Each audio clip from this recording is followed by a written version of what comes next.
With us, Nicolás Maduro has arrived in New York hours after President Trump announced the U.S. had captured Venezuela's president.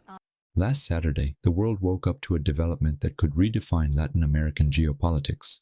Venezuelan President Nicolás Maduro was reportedly captured by U.S. forces in a high-risk operation. Former President Donald Trump confirmed the capture on X, signaling that the United States intends to manage the transition. The operation included targeted airstrikes on key military installations and reportedly involved Maduro's inner circle. Details remain scarce, and independent verification is limited. But the message is clear. Washington has dramatically escalated its posture in Venezuela.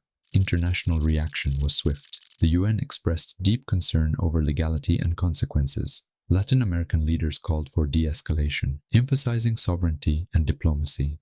Critics in the US labeled the action unlawful and risky, warning it could spark broader conflict.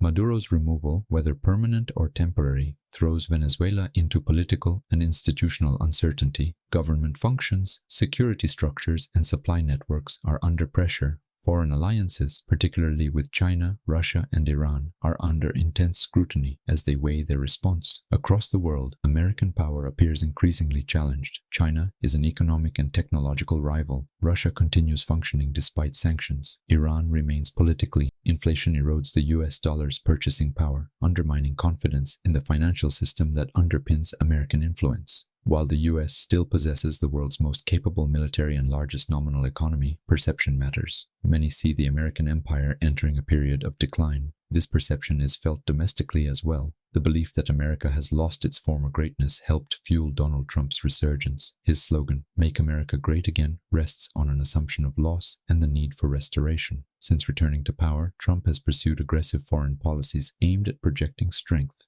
Escalations abroad serve strategic and psychological objectives, reassuring Americans and signaling control globally. Venezuela has become a focal point. Increased naval activity, sanctions, diplomatic isolation, and hostile media framing signal a willingness to escalate. But this is not simply about overthrowing a government. It is about the global system sustaining American power. Whenever the United States prepares for intervention, the first battlefield is informational. Narratives are shaped before missiles are launched. Media coverage becomes uniform. Language hardens, threats are emphasized, and justifications are repeated until accepted. This process normalizes escalation and makes pressure deliberate. Venezuela's conflict with the US is not new. The country carries Simón Bolívar's legacy, a vision of a sovereign, united Latin America resisting foreign domination, conflicting with the Monroe Doctrine. Ideology alone does not explain US fixation. Material factors are central. Venezuela has the world's largest proven oil reserves, alongside gas, gold, and other strategic resources. For much of the 20th century, these were controlled by a domestic elite aligned with Western corporate interests.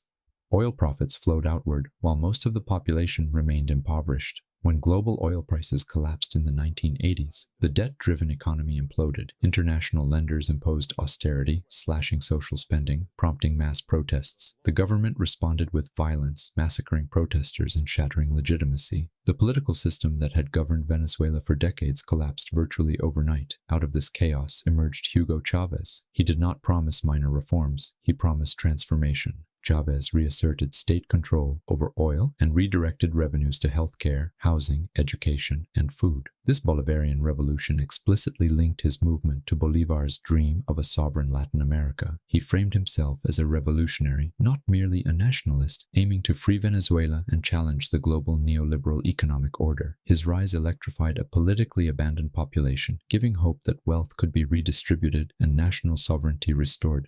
Chavez's ambitions extended beyond Venezuela. He openly called for a unified Latin America capable of resisting external domination. From Washington's perspective, this made confrontation inevitable. When a nation with the largest oil reserves declares that its resources belong to its people, not to Exxon, Chevron, the IMF, or Washington, that is a direct threat to American strategy. It challenges the petrodollar system, US dominance, and a 200-year-old doctrine insisting that Latin America remain subordinate.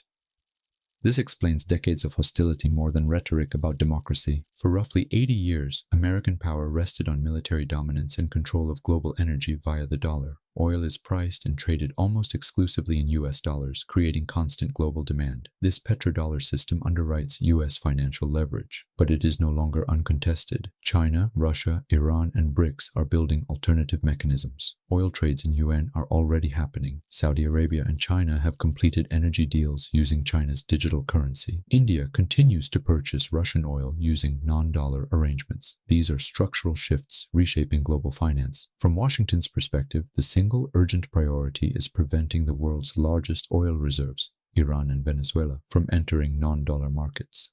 Trillions of dollars worth of energy resources sit beneath governments aligned with America's primary challengers. Venezuela has strengthened economic and strategic ties with China, Russia, and Iran. Beijing has invested tens of billions in infrastructure and oil extraction.